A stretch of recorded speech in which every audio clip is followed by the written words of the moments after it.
let me ask you a question, and I know it's something you've probably thought about, maybe even, agonized over, if you've ever had a dog look up at you with those trusting eyes. Oh, absolutely. Right.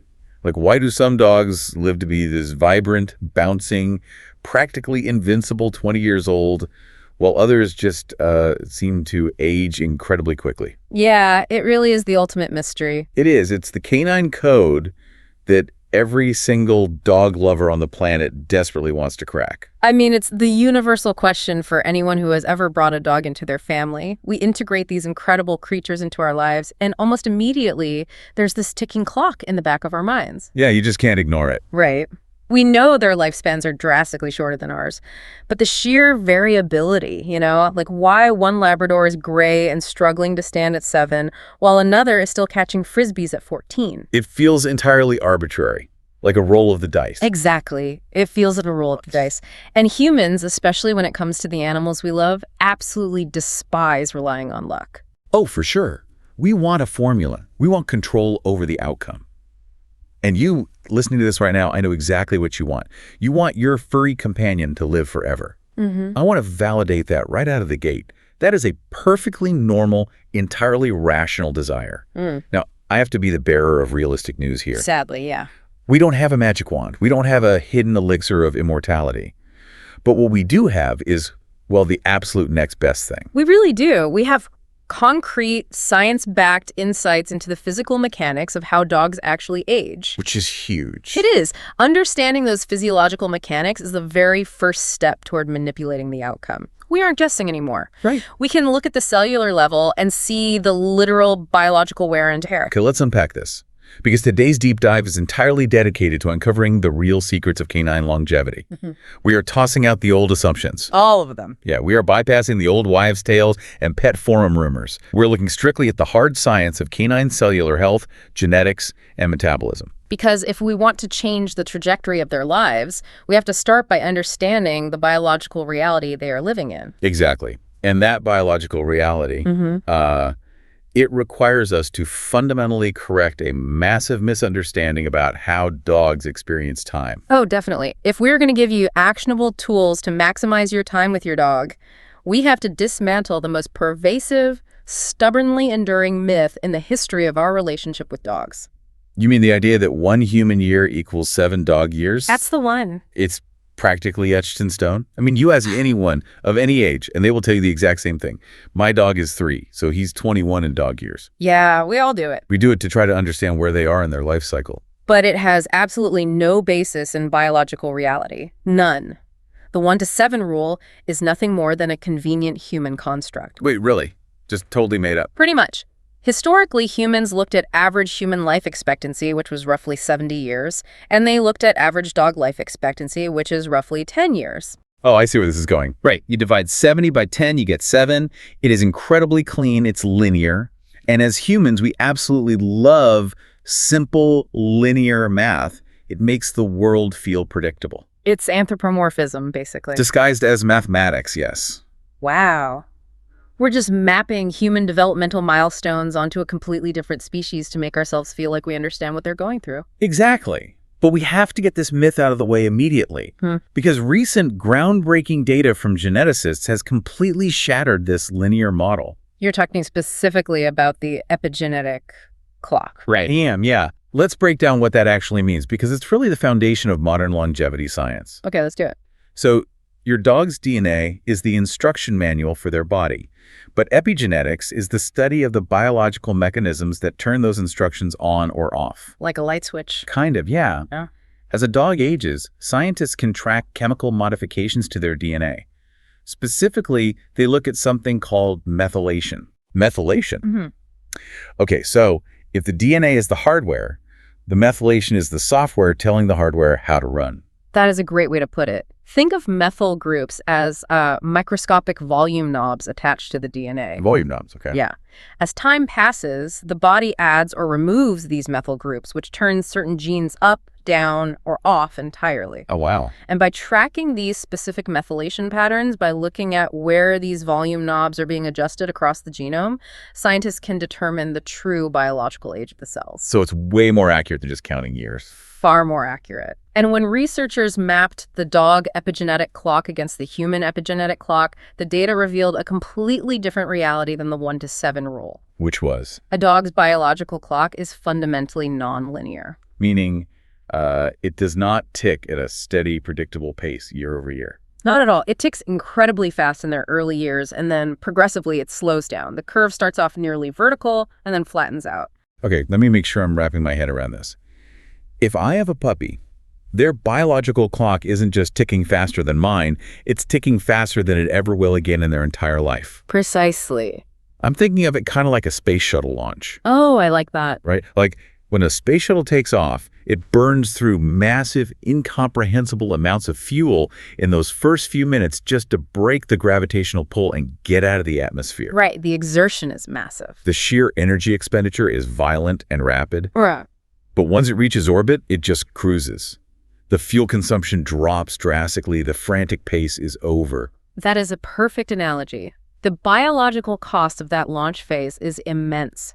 When you look at what a dog's body is actually accomplishing in its first year of life, it's staggering. Because they grow so fast. Think about a giant breed, like a Great Dane. A Great Dane goes from weighing a couple of pounds at birth to over 100 pounds in a single year. That is wild when you actually say it out loud. It is. To facilitate that, the body is pumping out massive amounts of IGF-1, which is insulin-like growth factor 1. Okay. It is driving explosive bone growth, rapid neurological networking, immune system calibration, and the onset of sexual maturity. These are massive, complex developmental leaps packed into a tiny microscopic window of time. So they're basically burning through biological time just to get into orbit. So the epigenetic data actually reflects this massive fuel burn. It does. A 1-year-old dog is not biologically a 7-year-old child. According to the methylation data, a 1-year-old dog shares the biological age of a human who is roughly 30 years old. 30? Wait, really? Yes, 30. By their first birthday, their cells have undergone the equivalent wear and tear of 3 decades of human life. The biological clock has sprinted. They have aged 30 biological years in 365 chronological days. That is unbelievable. But then, as you noted with the space shuttle, they reach cruising altitude. The clock slows down significantly. So they don't just keep aging 30 years every year. No, not at all. Between year 1 and year 2, they don't age another 30 years. The curve flattens. By the time the dog is 2, they are roughly equivalent to a 42-year-old human. Okay. The aging process begins to decelerate. This raises a huge question for me, actually, because if the clock slows down later in life, does that mean a senior dog is biologically aging slower year over year than a human in their late 20s? Yes, it does. Like if I have a 10-year-old dog going on 11, is the biological delta between those 2 years actually smaller than the delta between me going from 28 to 29? Exactly. The rate at which their cells are degrading and their epigenetic markers are changing slows down to a crawl compared to that frantic first year. Wow. Year over year, an older dog's methylation patterns change less than a younger human's. A 10-year-old dog is biologically similar to a 68-year-old human. Okay. But by age 12, they are roughly equivalent to a 70-year-old human. Notice how little human equivalent aging happens in those 2 chronological years? That completely changes how we should be viewing our time with them. The dog isn't just rapidly marching toward the grave, they're actually coasting in their later years if we can get them there safely. Coasting is a great word for it. But it also begs the question, right? Since we know this biological clock is nonlinear, and since we know it moves so incredibly fast early on during that launch phase, how do we actually influence it? Right, what can we actually do? Yeah, what are the game changers that separate the dogs that thrive on that flattened curve for 2 decades from the ones that fade out at 8 years old? Well, we have to look at the 2 foundational pillars of canine longevity. If you want to influence that biological clock, you have to understand that longevity is not achieved through a single magic supplement. So no magic pills? No magic pills. The real game changers are the intersection of genetics and preventative care. Let's break down the genetic baseline first, because I feel like when people hear the word genetics, they immediately adopt a fatalistic mindset. Oh, completely. They think, well, his dad had bad hips, or he's a golden retriever and they get cancer, so there's nothing I can do. Right. And genetics is the hand of cards the dog is dealt at conception. And centuries of selective breeding have deeply influenced those cards. Because we've messed with them so much. We really have. When we bred dogs for specific traits, the short legs of a dachshund, the pushed-in face of a French bulldog, or the massive size of a mastiff, we inadvertently created genetic bottlenecks. We prioritize looks over health. Exactly. We locked in certain traits, but we also locked in genetic predispositions to specific diseases. Right. If you have a Bernese Mountain Dog, you are dealing with a vastly different genetic baseline than if you have a mixed breed terrier. Oh, 100%. The Bernese has a shorter average lifespan, often due to specific inherited cancers.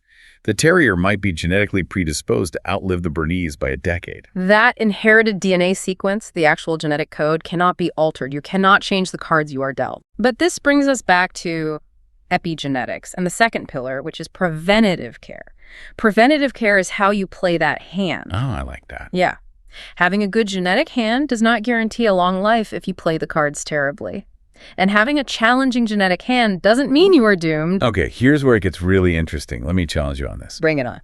If a dog has a highly compromised genetic baseline, say a breed known for severe joint dysplasia and early onset metabolic issues, does preventative care just become a drop in the bucket? Not at all. I mean, is it just delaying the inevitable by a few weeks, or does it actually fundamentally alter the timeline? It is actually more critical for the dog with the compromised baseline. Remember the volume knobs, the methyl groups. Right, the epigenetics. Exactly. Your dog's environment, their diet, their stress levels, their physical conditioning, all of these factors influence epigenetics. You aren't changing the underlying DNA sequence, but you are changing which cards are actually played. So you can keep the bad cards in your hand, so to speak. Yes. You are turning the volume down on the genes that trigger inflammation and turning the volume up on the genes that manage cellular repair. So if my dog is genetically predisposed to joint inflammation, the gene is there, the loaded gun is there, but preventative care is essentially keeping the safety on. Exactly the right framing. But waiting until the dog is limping at age 8 to start a joint supplement is too late. That's reactive care. Right, because it already happened. The damage to the cartilage has occurred, the joint capsule is inflamed, and the epigenetic volume knob is already turned all the way up. Reactive care is essentially trying to put the toothpaste back in the tube. Exactly. Preventative care means intervening early.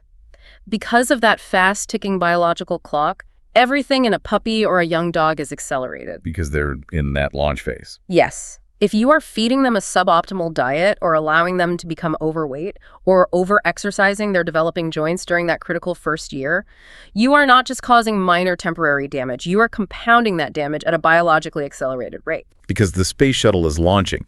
If the trajectory is off by a fraction of a degree during launch, by the time it reaches orbit, it's going to be thousands of miles off course. Intervening early, providing the right bioavailable nutrients, the right environmental enrichment, the right physical conditioning, is how you correct that trajectory during the most volatile, fast-paced phase of their development. You have to get it right from the start. It makes a massive difference. If you establish a robust epigenetic baseline in years 1 and 2, you fundamentally shift the trajectory of their entire lifespan. You are setting up the hardware to run the best possible software for the rest of their life. Preventative care is a great buzzword, but I want to get hyper-specific here. Okay, let's do it. Because when the average person hears preventative care, they think about taking the dog to the vet for their annual rabies shot and giving them a monthly heartworm chew. Which, to be clear, is important. Which is vital. Do that. Yeah. But to truly understand what preventative care looks like on a longevity level, we have to look past the dog as a breathing, barking animal and zoom all the way down to the microscopic level. We really do. We have to go to the cellular level. This is the micro battleground where the war for longevity is actually won or lost. And on this micro battleground, the absolute critical focus is cellular health and antioxidants. Yes. Now, you hear antioxidants and you think of like a human drinking a pomegranate smoothie after a spin class. Right. It sounds very trendy. It sounds like a goop wellness trend. But for a dog, it is hardcore biological defense. To understand why it's a defense, let's look at how a cell actually functions. Okay. Inside your dog's cells are mitochondria, the power plants of the cell. Their job is to take the nutrients from the dog's food and turn it into ATP, which is the energy currency of the body. The fuel. The fuel. We established that in those early years, the dog's body is growing and developing at a staggering explosive rate. To fuel that growth, a dog's cellular engines are revving at maximum capacity. They are churning out massive amounts of ATP. I mean, you don't grow 100 pounds of bone and muscle in 12 months without burning an astronomical amount of fuel. Exactly. But there is a biological cost to running an engine that fast. When the mitochondria metabolize energy, a natural, unavoidable byproduct of that process is the creation of reactive oxygen species. Also commonly known as free radicals, right? Yes, free radicals. Free radicals are unstable molecules. They are missing an electron. Because they are unstable, they violently bounce around the inside of the cell, desperately trying to steal an electron from anything they can find. Just ripping them away. Ripping them from lipids, cell membranes, proteins, and even the dog's DNA. They're essentially biological vandals. Yeah. They're running around breaking the machinery to stabilize themselves. That's exactly what they're doing. And when a free radical steals an electron from a piece of DNA, it damages the structural integrity of that DNA. This process is called oxidative stress. Right. Every living organism deals with oxidative stress. But because a young dog's metabolism is so fast, and because their cells are working overtime, they produce free radicals at a significantly higher rate relative to their lifespan. So this is the literal biological wear and tear we were talking about earlier. This is what aging actually is at the microscopic level. The aging process itself is the cumulative result of this microscopic cellular damage over time. The more DNA damage your dog accumulates from free radicals, the faster they biologically age. That makes perfect sense. And the more susceptible they become to cellular mutations, which lead to cancers, cognitive decline, and organ failure. When a cell accumulates too much damage, it either undergoes apoptosis, which is programmed cell death, or worse, it becomes a senescent cell. A senescent cell. Wait, what is that? It's essentially a zombie cell. The zombie cell. Yeah, it stops functioning properly, but it refuses to die. Instead, it just sits in the tissue, secreting inflammatory signals that damage the healthy cells around it. Wow.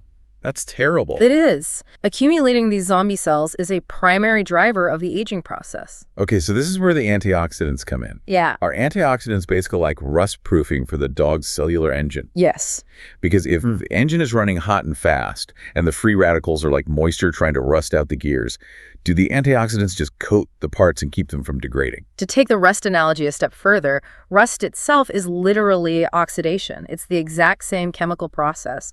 Iron reacting with oxygen and losing electrons. Oh, wow. I didn't realize that. Yeah. Antioxidants are the biological rust proofing. An antioxidant is a molecule that is stable enough to safely donate an electron to a free radical without becoming unstable itself. So it pacifies the vandal. Exactly. If we connect this to the bigger picture, it steps in front of the cellular machinery, hands the free radical the electron it's desperately looking for, and neutralizes the threat before the free radical can steal it from the dog's DNA. They take the bullet. They are the microscopic bodyguards. Yes. But I want to push past the theory here. Yeah. What specific antioxidants are we talking about? Because the pet store shelves are full of bags claiming to be antioxidant rich. But what actually works inside the dog's gut and bloodstream? We need to look at specific, highly bioavailable antioxidants. Vitamin E, specifically in the form of mixed tocopherols, is a crucial fat-soluble antioxidant that protects the cell membranes from lipid peroxidation. Okay, vitamin E. Then you have vitamin C. Now, unlike humans, dogs actually synthesize their own vitamin C in their liver. Oh, I didn't know that. Most people don't. However, during periods of rapid growth, high stress, or illness, their natural production often cannot keep up with the free radical load, so dietary supplementation becomes critical. What about things like omega-3s? Are those acting as antioxidants? Omega-3 fatty acids, specifically EPA and DHA found in marine oils, are powerful anti-inflammatory agents that work synergistically with antioxidants. Okay, so they work together. Right. They incorporate themselves into the cell membranes, making the cells more resilient to damage. We also look at things like astaxanthin, which is a carotenoid found in microalgae. Astaxanthin, got it. It is one of the most potent antioxidants found in nature.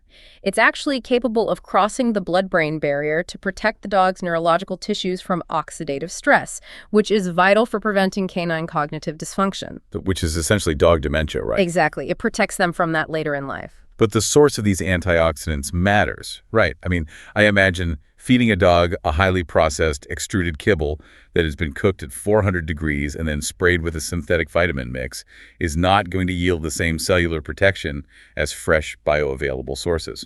Oh, bioavailability is everything. The extreme heat and pressure used in manufacturing commercial kibble destroys many of the natural heat-sensitive antioxidants in the raw ingredients. So the bodyguards are basically dead on arrival. Pretty much. Synthetic vitamins are often added back in to meet baseline nutritional requirements, but they are not always utilized by the dog's body as efficiently as whole food sources. Makes sense. Incorporating fresh, species-appropriate foods rich in natural antioxidants like gently cooked proteins, specific canine-safe berries, or high-quality marine oils ensures the body actually absorbs the bodyguards it needs. So preventative care is not just avoiding bad things, it's actively supplying the body with an army of defenders. Yes. If you wait until a dog is 10 years old to start thinking about cellular health, millions of cells have already been irrevocably damaged. The rust has already eaten through the chassis, and the tissue is full of zombie cells. Unfortunately, yes. But if you provide a rich supply of bioavailable antioxidants early on, during that fast sticking phase we talked about, you are protecting their cellular integrity when they are most vulnerable to rapid aging. You are literally slowing down the decay of the machine. Okay, let's zoom back out for a second. We've looked at the microscopic level. We understand mitochondrial energy, free radicals, electron theft, and bioavailable rust proofing. Right. But how does all of this invisible biochemistry translate into daily physical results? What is something an owner listening to this right now can actually see, manage, and control on a Tuesday morning in their kitchen? It translates into the single most impactful, quantifiable thing an owner can do for their dog's lifespan. And that is strict caloric restriction to keep the dog lean. Leanness. Yes. We aren't talking about fad diets for dogs here. We are talking about strict, rigorous body condition management. And the sources point out that keeping a dog lean can add up to 2 whole years to their lifespan. Just let the magnitude of that sink in. 2 years.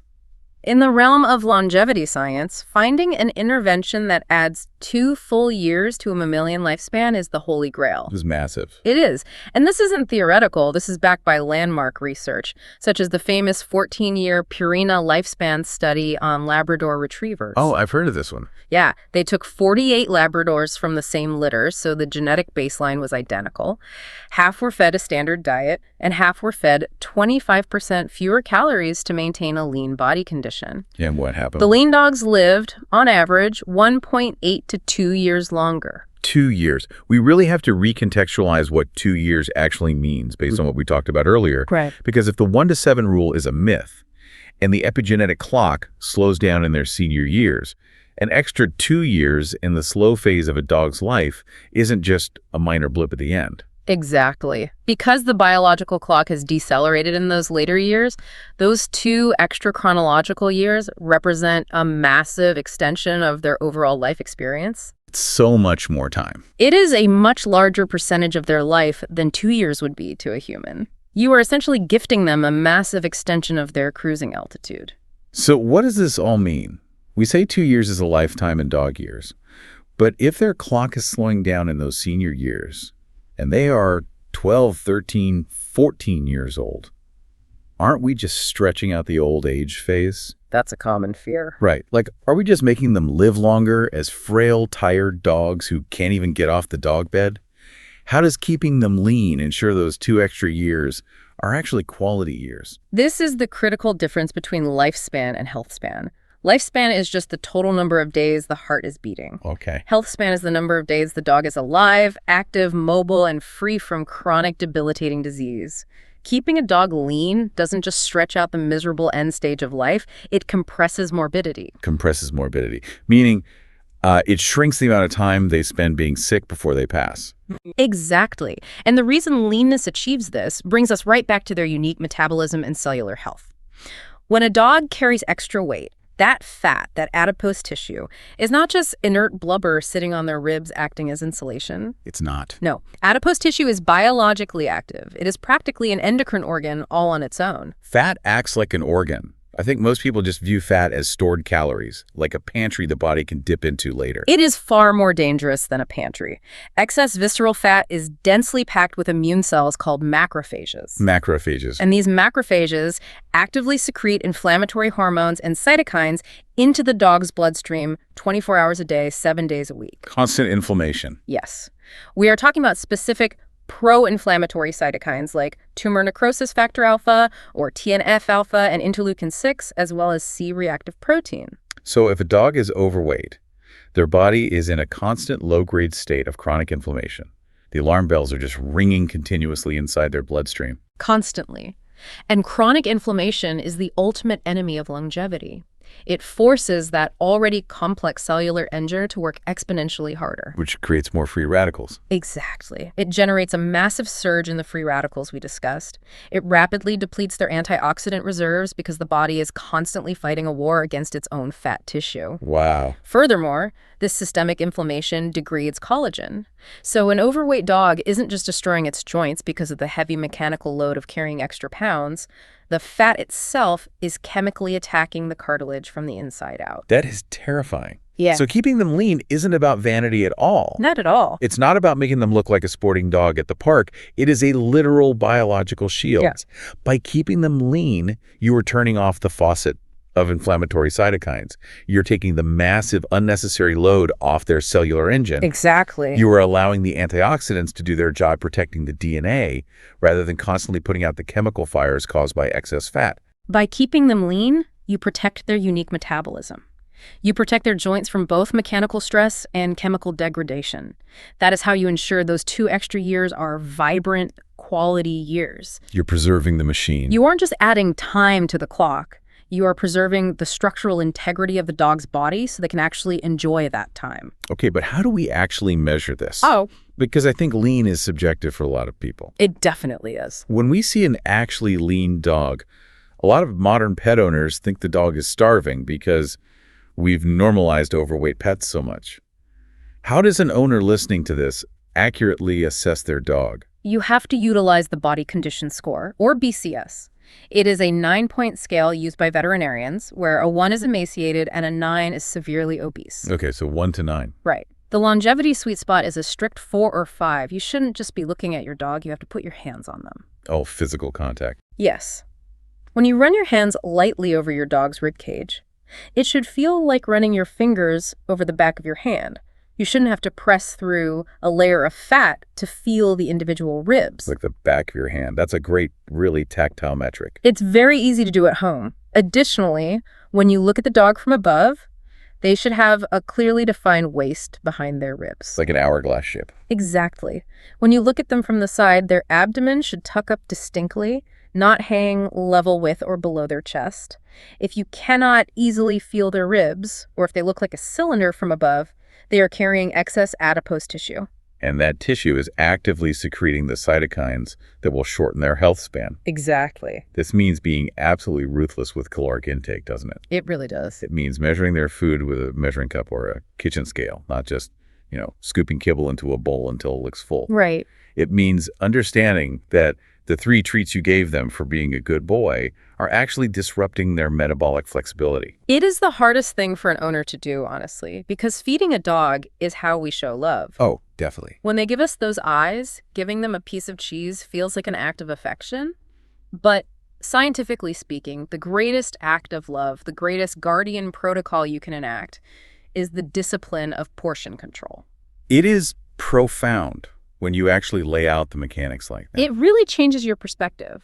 We started this deep dive talking about a mystery, the desire for a magic potion to keep our dogs with us forever. And what we found isn't magic at all. It is incredibly logical, profound biology. It is empowering biology. It means the outcome is not entirely out of our hands. Let's distill this blueprint for you, the listener, because we've covered a massive amount of scientific ground today. We really have. The path to longevity is clear, and it requires a complete paradigm shift. First, you have to toss out the 7-year myth entirely. Stop looking at your dog and calculating their age in human years. Just stop doing it. You have to respect the epigenetic clock. Recognize that they are experiencing time and physical development at a blistering pace in their early years, and then slowing down to a long, flat cruising altitude in their senior years. Second, you must recognize that you are managing 2 pillars: the genetic baseline they were born with and the preventative care you provide. Right. You cannot change their DNA, but through early, proactive environmental and nutritional intervention, you can profoundly influence epigenetics. You can turn down the volume on disease-causing genes. Third, you have to fight the war on the microscopic level.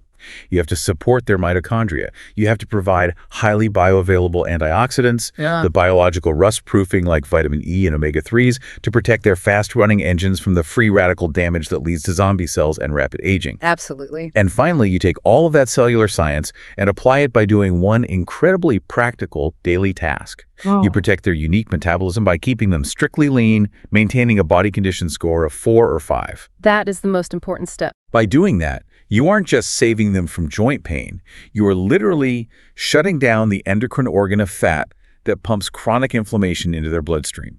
In return, you can gift them 2 extra high-quality years of life. This is a highly actionable blueprint. By shifting your mindset from counting human years to supporting cellular health and metabolism, you have the tangible power to change your dog's life trajectory. Yeah. You are stepping into the role of a true guardian of their biology. You are giving them the absolute best chance to be that vibrant 20-year-old dog that everyone marvels at.